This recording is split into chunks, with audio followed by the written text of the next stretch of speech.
گنتی اور اس کا 22واں باب جو 41 آیات پر مشتمل ہے۔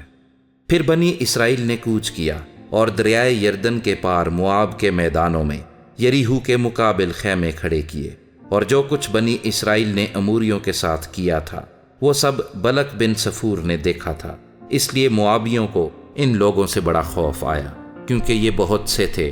غرض موابی بنی اسرائیل کے سبب سے پریشان ہوئے، سو موابیوں نے مدیانی بزرگوں سے کہا کہ جو کچھ ہمارے آس پاس ہے اسے یہ انبوہ ایسا چٹ کر جائے گا جیسے بیل میدان کی گھاس کو چٹ کر جاتا ہے۔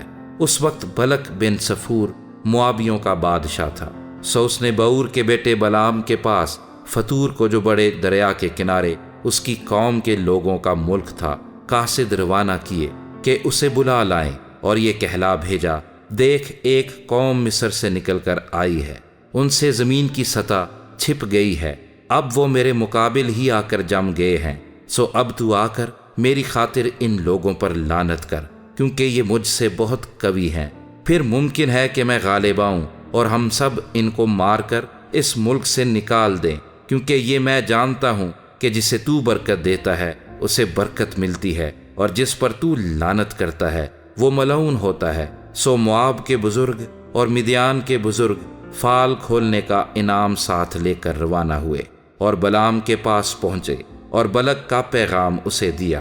اس نے ان سے کہا کہ آج رات تم یہیں ٹھہرو، اور جو کچھ خداوند مجھ سے کہے گا اس کے مطابق میں تم کو جواب دوں گا۔ چنانچہ مواب کے امرا بلام کے ساتھ ٹھہر گئے، اور خدا نے بلام کے پاس آ کر کہا، تیرے ہاں یہ کون آدمی ہے؟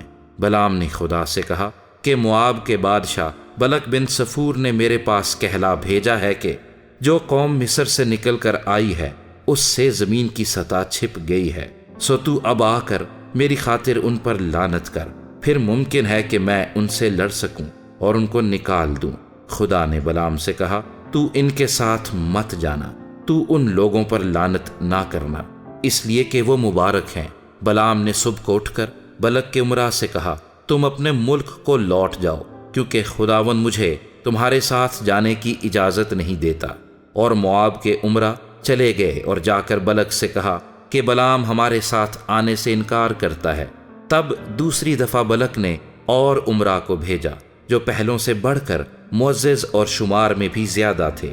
انہوں نے بلام کے پاس جا کر اس سے کہا، بلک بن صفور نے یوں کہا ہے کہ میرے پاس آنے میں تیرے لیے کوئی رکاوٹ نہ ہو، کیونکہ میں نہایت عالی منصب پر تجھے ممتاز کروں گا، اور جو کچھ تو مجھ سے کہے میں وہی کروں گا، سو تو آ جا اور میری خاطر ان لوگوں پر لعنت کر۔ بلام نے بلک کے خادموں کو جواب دیا، اگر بلک اپنا گھر بھی چاندی اور سونے سے بھر کر مجھے دے تو بھی میں خداوند اپنے خدا کے حکم سے تجاوز نہیں کر سکتا کہ اسے گھٹا کر یا بڑھا کر مانوں۔ سو اب تم بھی آج رات یہیں ٹھہرو تاکہ میں دیکھوں کہ خداوند مجھ سے اور کیا کہتا ہے۔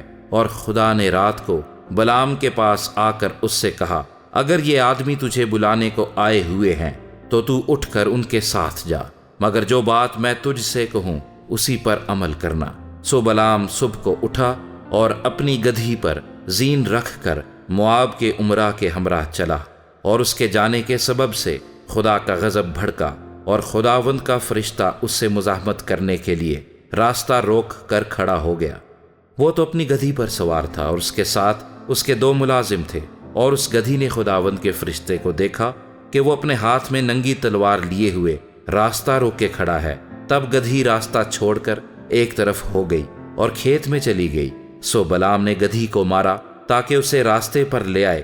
تب خداوند کا فرشتہ ایک نیچی راہ میں جا کھڑا ہوا جو تاکستانوں کے بیچ سے ہو کر نکلتی تھی، اور اس کی دونوں طرف دیواریں تھیں۔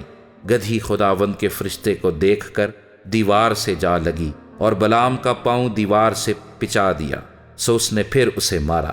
تب خداوند کا فرشتہ آگے بڑھ کر ایک ایسے تنگ مقام میں کھڑا ہو گیا جہاں دہنی یا بائیں طرف مڑنے کی جگہ نہ تھی۔ پھر جو گدھی نے خداوند کے فرشتے کو دیکھا تو بلام کو لیے ہوئے بیٹھ گئی۔ پھر تو بلام جھلا اٹھا اور اس نے گدھی کو اپنی لاٹھی سے مارا۔ تب خداوند نے گدھی کی زبان کھول دی اور اس نے بلام سے کہا، میں نے تیرے ساتھ کیا کیا ہے کہ تو نے مجھے 3 بار مارا؟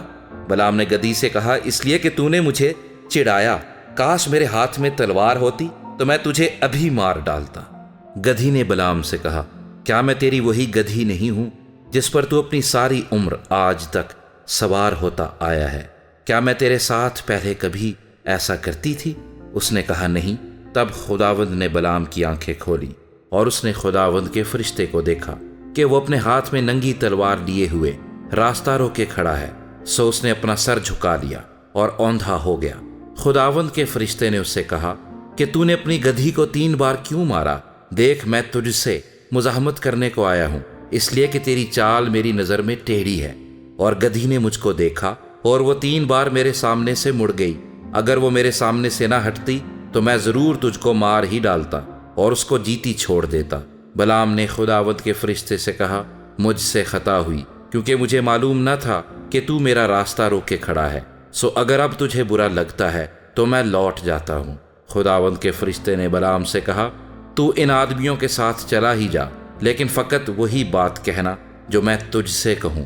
سو بلعام بلک کے امراء کے ساتھ گیا۔ جب بلک نے سنا کہ بلعام آ رہا ہے تو وہ اس کے استقبال کے لیے موآب کے اس شہر تک گیا جو ارنون کی سرحد پر اس کی حدود کے انتہائی حصے میں واقع تھا۔ تب بلک نے بلعام سے کہا، کیا میں نے بڑی امید کے ساتھ تجھے نہیں بلوا بھیجا تھا؟ پھر تو میرے پاس کیوں نہ چلا آیا؟ کیا میں اس قابل نہیں کہ تجھے عالی منصب پر ممتاز کروں؟